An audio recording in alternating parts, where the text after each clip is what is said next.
Shalom à tous, troisième cours sur ce sujet de qui suis-je. Quand la personne, elle a tiré donc leçon de situations, le rapport au corps, le rapport aux vertus, comment il s'est comporté et qu'il a fini,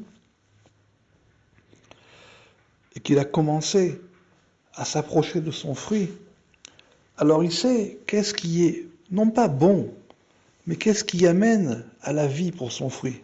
Qu'est-ce qui est lié sur la vie de ce qu'il est, de son fruit.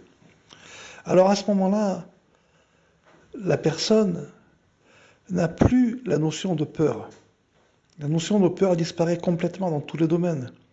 Elle peut parler, elle peut s'exprimer librement, elle peut répondre, elle peut dire ce qu'elle doit dire, parce qu'elle n'a pas peur des conséquences. Parce que les conséquences, c'est encore de la dualité. C'est lié à une vision temporelle, au temps. La voie du corps et la voie du vertu sont liées au temps. La voie de l'âme n'est pas liée au temps. Tout change sauf elle. Donc, la personne peut répondre, elle peut parler, elle peut s'exprimer, elle n'a pas peur.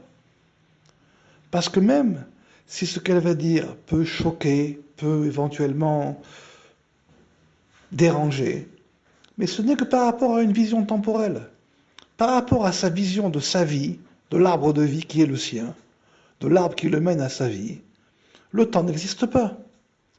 Donc la conséquence que pourrait avoir une parole entre guillemets négative ou choquante n'est pas son problème. Ça, c'est le problème de ceux qui ne savent pas qui ils sont. Et lorsqu'ils parlent par rapport à la voie du corps ou la voie des vertus. Donc, si vous répondez par rapport à la voie du corps et la voie des vertus, c'est que vous ne savez pas encore qui vous êtes. Si vous savez qui vous êtes, la voie du corps et la voie des vertus n'est pas votre problème. Elles sont là, elles existent. Mais ce n'est pas votre problème. Comme il est dit, et un fleuve sortait de l'Éden pour irriguer le jardin. Donc il y a un côté supérieur qui est la centralité, qui lui vient et s'épanche. Donc par rapport à cela, on fait les choses par rapport à cette vision supérieure. Et on sait que lorsque les choses sont données dans l'axe central, le dernier fleuve retourne au premier. C'est le cycle de l'eau. Pourquoi? Parce que dès l'instant que l'eau sort de la source, elle s'épanche et elle finira par revenir. Et donc elle aura fait un cycle, elle aura fait son cycle. Dans ce cycle, elle se sera enrichie. Donc, si vous vous posez cette question, qui je suis, on peut répondre que la personne qui sait qui elle est, qui a atteint déjà le fruit, ou comme on l'a dit dans le cours précédent, de la partie extérieure ou plus intérieure, elle connaît ce qui est bon pour le fruit.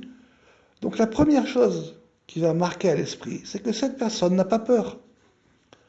Elle peut faire tout ce qui est dans sa vie, dans le chayim, dans la vie de son arbre, pour lui amener la vie, pour lui amener ce qui est nécessaire à sa vie.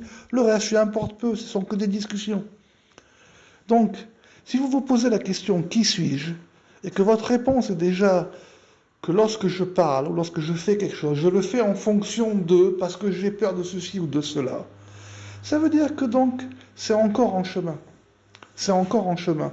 Le premier aspect de la personne qui a réussi à avoir une relation avec son fruit, c'est qu'elle sait ce qui est bon dans le sens de la vie par rapport à son fruit. Donc elle va tout faire par rapport à cela.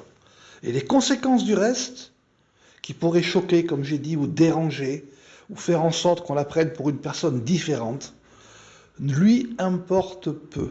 Voilà un signe qui nous met qu'on est sur cette route de la l'âme. Bonne réflexion.